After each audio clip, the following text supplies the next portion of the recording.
esta semana surgió una noticia que generó muchísimas reacciones, la exoneración a Raúl Salinas de Gortari por enriquecimiento ilícito.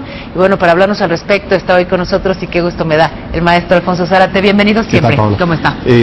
Bueno, a mí me parece que vale la pena mencionar que hace unos cuantos días uno de los ministros de la Suprema Corte de Justicia hizo un señalamiento reconociendo el nivel de irritación que hay en la sociedad mexicana.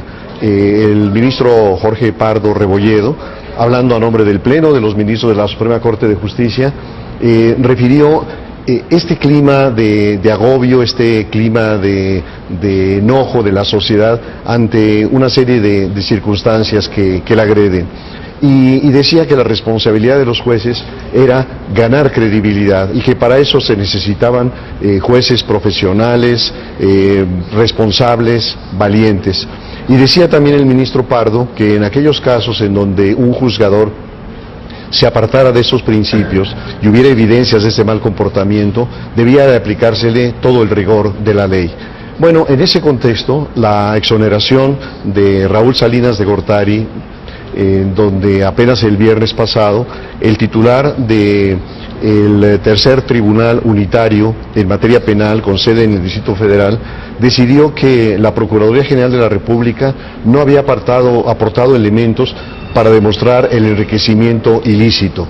Y bueno, a mí me parece que es una decisión muy sorprendente, sobre todo si tomamos en cuenta que se trata de una acumulación de capital que está calculado por la Procuraduría en 232 millones de pesos, 49 propiedades en distintas entidades de la República, más el dinero que sabemos que tenía depositado en Suiza.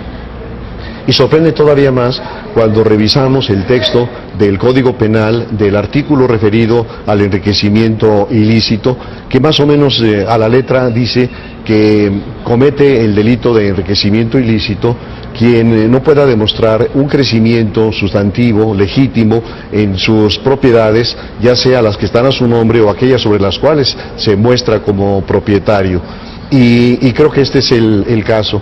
Además hay que recordar que independientemente de la decisión de la justicia de declararlo no culpable, existen testimonios, pienso por ejemplo en uno que se conoció en el año 2000, que lo transmitió precisamente Joaquín López Dóriga, y que fue una llamada telefónica entre Adriana Salinas y Raúl Salinas, que estaba en prisión, en donde hablan precisamente de los millones de dólares depositados en Suiza, y Raúl Salinas dice que es una cobardía de su hermano el no hacer una defensa de él, inclusive criticarlo públicamente, porque dice Carlos sabía perfectamente de los fondos y del destino de los fondos. Y está también otra referencia que es la de Luis Telles, hasta hace unos días presidente de la Bolsa Mexicana de Valores, en donde en una conversación con amigos refiere que Salinas se robó la mitad de la partida secreta del gobierno mexicano. Entonces, bueno, pues me parece que más allá de la exoneración, lo que tenemos son una serie de evidencias y yo me pregunto si en un país caracterizado por la corrupción y por la impunidad. Y por la impunidad, porque yo diría que la corrupción es universal, pero la impunidad es muy mexicana, y entonces creo que todo esto abona a la irritación. ¿Cómo reacciona la gente frente a una exoneración de esta naturaleza? Y me recuerda, Paula, lo que decía un profesor hace muchos años de Derecho Penal, que decía que el Derecho Penal solamente se aplicaba a los pobres, le llamaban el derecho de las 3P, porque solo se aplicaba a los pobres, a las prostitutas y a los pendejos. Entonces, parece ser que seguimos en las mismas. Pero además me queda claro, maestro Zárate, que es una decisión, sí, del Poder Judicial, pero que impacta al Poder Ejecutivo.